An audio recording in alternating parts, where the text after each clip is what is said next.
perkenalkan, nama saya Nabila Febrianti, kelas 24-2A dengan NIM 2409308110016.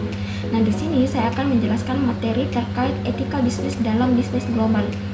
Materi pertama yang akan saya bahas yaitu etika bisnis dalam pasar monopoli dan pasar kompetitif. Nah, dalam pasar monopoli, etika bisnis sering dipertanyakan karena perusahaan dapat menetapkan harga seenaknya, membatasi produksi, atau menghambat inovasi. Etika yang baik menuntut tanggung jawab sosial dan keadilan terhadap konsumen. Monopoli yang etis, mungkin tidak sih? Nah, kalau kita membahas soal pasar monopoli, pasti yang terbayang adalah satu perusahaan besar yang menguasai semuanya dari harga, produk, sampai layanan. Tidak ada saingan, jadi bisa seenaknya sendiri. Tapi sebenarnya bisa tidak sebuah perusahaan ini monopoli tetap bersikap adil dan mikirin masyarakat? Jawabannya bisa, tapi tentu saja tidak semudah itu. Perusahaan ini harus benar-benar punya niat dan tanggung jawab buat tetap berpihak ke masyarakat. Pertama, soal harga. Walaupun tidak ada pesaing, bukan berarti perusahaan bebas nentuin harga semaunya. Kalau mereka niat baik, harusnya harga tetap dibuat wajar dan terjangkau. Apalagi kalau produk atau jasanya penting buat hidup sehari-hari. Contohnya kayak listrik atau air bersih. Nah, kalau itu mahal, yang susah rakyat kecil. Kedua, jangan mentang-mentang tidak ada saingan terus jadi malas berinovasi. Justru, perusahaan monopoli ini harus lebih rajin memperbaiki layanan dan produk supaya konsumen tetap puas dan merasa dihargai. Nah, inovasi itu bukan cuma buat cari untung, tapi juga bentuk kepedulian. Lalu ada juga yang namanya tanggung jawab sosial yang sebelumnya sudah kita bahas, yaitu perusahaan seharusnya ikut bantu masyarakat lewat program-program seperti bantuan pendidikan, kegiatan lingkungan, atau dukungan untuk usaha kecil. Jadi, tidak cuma ambil untung dari masyarakat, tapi juga memberi balik. Nah, pemerintah juga ini punya peran besar. Kalau perusahaan dibiarkan jalan sendiri tanpa pengawasan, ya wajar aja kalau ujung-ujungnya jadi merugikan. Tapi kalau ada aturan yang jelas dan perusahaan diawasi, maka potensi buruk dari monopoli bisa dicegah.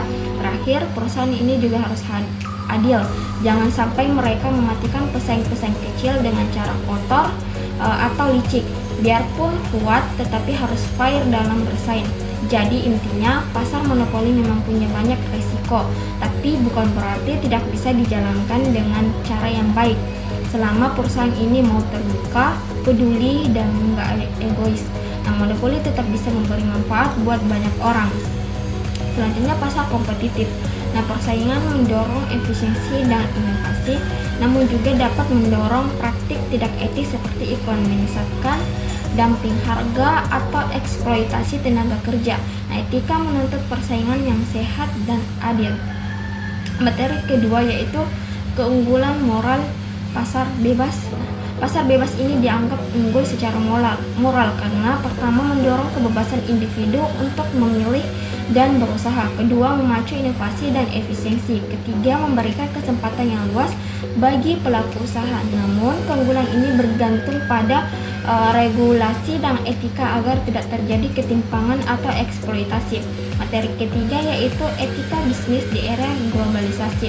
Globalisasi menuntut perusahaan untuk menghormati hukum dan norma lokal serta internasional. Kedua, menjaga hak asasi manusia dan lingkungan hidup.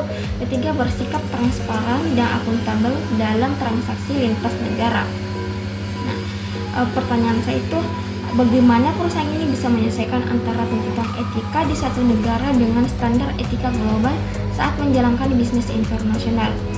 Tentu saja perusahaan ini bisa menyelesaikan antara tuntutan etika di satu negara dengan standar etika global dengan cara memahami budaya dan norma setempat tanpa mengabaikan nilai-nilai inti yang mereka pegang secara global.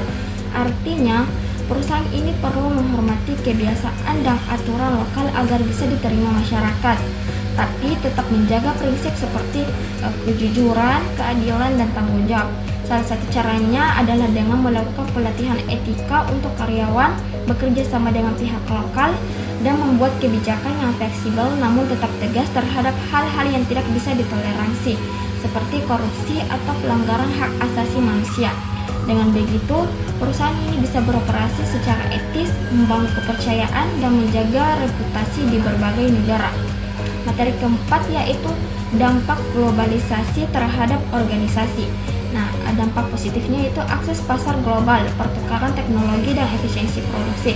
Dampak negatifnya yaitu persaingan meningkat, tekanan untuk menekan biaya produksi, terkadang mengorbankan etika serta kerentanan terhadap krisis global. Nah, organisasi dituntut lebih adaptif dan kompetitif. Materi kelima adalah dampak perubahan sektor ekonomi terhadap lingkungan hidup. Industrialisasi dan urbanisasi sering menyebabkan pencemaran udara, air, dan tanah. Perubahan ke sektor jasa lebih ramah lingkungan, tetapi sektor digital juga menghasilkan limbah elektronik. Nah, diperlukan regulasi dan inovasi berkelanjutan agar pertumbuhan ekonomi ini tidak merusak lingkungan. Materi keenam yaitu implikasi bisnis global. Nah, perusahaan ini harus memahami budaya dan hukum internasional, adaptasi strategi pemasaran dan operasional di berbagai negara, risiko geopolitik, fluktuasi mata uang, dan ketidakpastian hukum menjadi tantangan utama. Etika dan tanggung jawab sosial lintas batas semakin penting. Materi ketujuh yaitu kejahatan korporasi. Nah, kejahatan ini mencakup penipuan akuntansi, penggelapan pajak, pencemaran lingkungan, dan pelanggaran HAM. Nah, contohnya yaitu skandal Enron, pencemaran oleh pabrik kimia. Pencegahannya yaitu regulasi ketat, pengawasan internal, dan budaya etis di perusahaan.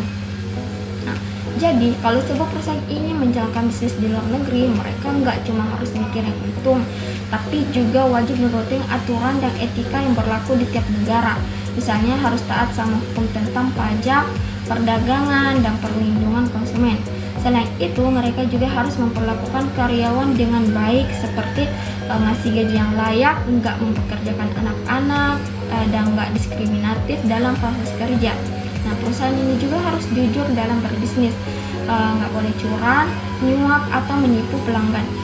Nggak cuma itu, perusahaan global juga harus peduli sama lingkungan dan masyarakat sekitar. Mereka bisa bikin program sosial atau bantuan kegiatan di komunitas lokal. Selain itu, penting banget buat mereka belajar dan menghormati budaya dan kebiasaan masyarakat di negara tempat mereka beroperasi, biar tidak salah paham atau menyinggung. Nah, mereka juga ini harus transparan soal keuangan dan punya sistem pengawasan yang baik supaya tidak ada kecurangan. Dan karena sekarang semuanya serba digital, menjaga data pribadi pelanggan dan mitra bisnis juga jadi hal penting. Kalau semua ini diperhatikan, bisnis bisa jalan lancar dan dipercaya banyak orang dimanapun mereka beroperasi. Baik, itu saja yang dapat saya jelaskan. Kurang dan lebihnya mohon dimaafkan. Wassalamualaikum warahmatullahi wabarakatuh.